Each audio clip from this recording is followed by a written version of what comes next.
Transit flight থেকে কলকাতায় ঢোকার অনুমতি না থাকলেও বিমানবন্দর থেকে বেরোনোর চেষ্টা করেন এক বাংলাদেশি নাগরিক। ইতিমধ্যেই সিআইএসএফ তাকে আটক করেছে। তাকে বাধা দেওয়ায় কলকাতা বিমানবন্দরে ভাঙচুর চালায় ওই বাংলাদেশি নাগরিক। সিঙ্গাপুর থেকে বাংলাদেশে যাচ্ছিলেন আশরাফুল হোসেন। বাংলাদেশি নাগরিককে ইতিমধ্যেই আটক করেছে সিআইএসএফ এবং তাকে আটক করে পুলিশের হাতে তুলে দিয়েছে সিআইএসএফ। কলকাতা বিমানবন্দরে ভাঙচুর চালায় বাংলাদেশি নাগরিক। ট্রানজিট ফ্লাইট থেকে কলকাতায় ঢোকার অনুমতি না থাকলেও বিমানবন্দর থেকে বেরোনোর চেষ্টা করেন ওই বাংলাদেশি নাগরিক আশরাফুল হোসেন। বাধা দেওয়ায় কলকাতা বিমানবন্দরে ভাঙচুর চালায় বাংলাদেশি নাগরিক। ব্রতদীপ ভট্টাচার্য আমাদের প্রতিনিধির সঙ্গে রয়েছেন। ব্রতদীপ, ইতিমধ্যে ধৃতকে আটক করে জিজ্ঞাসাবাদ চলছে, কি জানা যাচ্ছে কেন তিনি বিমানবন্দর থেকে বেরোনোর চেষ্টা করছিলেন? দেখো, সে বিষয়ে এখনো নিশ্চিতভাবে পুলিশ কিছু জানায়নি, জিজ্ঞাসাবাদ এখনো চলছে। তবে প্রাথমিকভাবে পুলিশের তরফ থেকে এটা জানা যাচ্ছে যে জিজ্ঞাসাবাদে অসংলগ্ন উত্তর দিচ্ছেন ওই বাংলাদেশি নাগরিক। গতকাল সিঙ্গাপুর থেকে বা ঢাকা যাওয়ার বিমানে করে, ইন্ডিগোর বিমানে করে তিনি কলকাতায় আসেন। কলকাতা থেকে ট্রানজিট ফ্লাইট ছিল, অর্থাৎ সিঙ্গাপুর থেকে কলকাতা এবং কলকাতা থেকে ঢাকা। এবং যে সমস্ত যাত্রী যারা বাংলাদেশি তাদের কিন্তু ট্রানজিট ফ্লাইট শুধুমাত্র অ্যাপ্রন এরিয়া, যেখানে বিমান থেকে এক বিমান থেকে নেমে আরেক বিমানে যাওয়ার কথা। কিন্তু এই বাংলাদেশি নাগরিক তিনি সেখানে আচমকাই উদ্ধত হয়ে ওঠেন এবং দৌড়াদৌড়ি শুরু করেন এবং সেখান থেকে পালিয়ে যে গেট রয়েছে সেখান দিয়ে পালানোর চেষ্টা করেন। অর্থাৎ বিমানবন্দরের যে টার্মিনাল, সেই টার্মিনালের দিকে যাওয়ার চেষ্টা করেন। যাওয়ার পথে তিনি বাধা পান, সিএসএফ কর্মীরা বাধা দেন।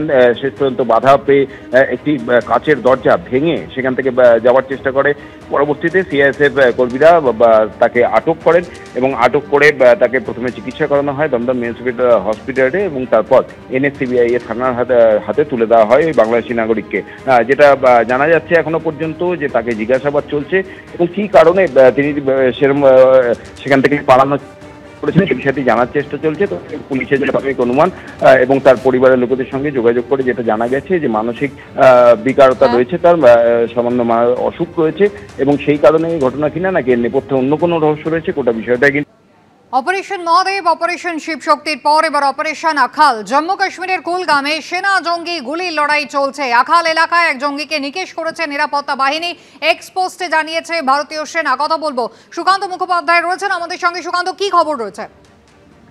দেখা একেবারে গত সোমবার দিনকে অপারেশন মহাদেব যা রাজবাগ এলাকাতে হয়েছিল, যেখানে পেহেলগাম কাণ্ডের প্রায় 3 মাস পর পেহেলগাম কাণ্ডের সাথে যুক্ত থাকা যে টিআরএফ সংগঠন, সেখানে 2 জন জঙ্গিকে নিকেশ করা হয়, মোট 3 জনকে নিকেশ করা হয়। এবং সেই অপারেশনের পর কিন্তু উপত্যকা জুড়ে ফের তল্লাশির অভিযান শুরু করে ভারতীয় বাহিনী, চিনার কর্পস এবং অন্যদিকে জম্মু কাশ্মীর পুলিশ।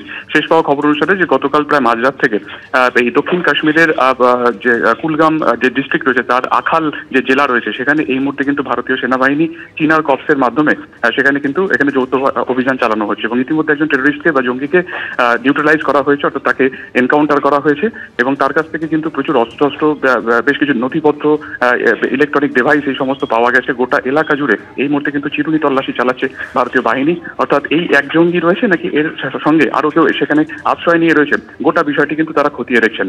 আমরা জানি যে এর আগে গোটা উপত্যকা জুড়ে পেহেলগাম কাণ্ডের পরে কোথায় কোথায় জঙ্গি ঘাঁটি রয়েছে সেগুলো খানা তল্লাশি করতে কখনো অপারেশন ত্রাল, কখনো সোমবার দিনকে অপারেশন মহাদেব এক্সিকিউট করা হয়েছিল এবং তারই রেস ধরে কিন্তু এবারে আজকে সকাল থেকে, যেটা গতকাল প্রায় রাত্রি থেকে যে অপারেশন চলছে, অপারেশন আখাল। যদিও যে জঙ্গি মারা গেছে সে কোন সংগঠনের সাথে যুক্ত, তার কি পরিচয়, সেটা এখনো পর্যন্ত ভারতীয় বাহিনীর তরফে জানানো হয়নি। তার জন্য আরো কিছুক্ষণ অপেক্ষা করতে হবে। তবে গোটা এলাকাতে এই মুহূর্তে কিন্তু নিউট্রালাইজ করার যে প্রসেস তা চালাচ্ছে চিনার কর্পস, ভারতীয় বাহিনী এবং অন্যদিকে কিন্তু জম্মু কাশ্মীর পুলিশ।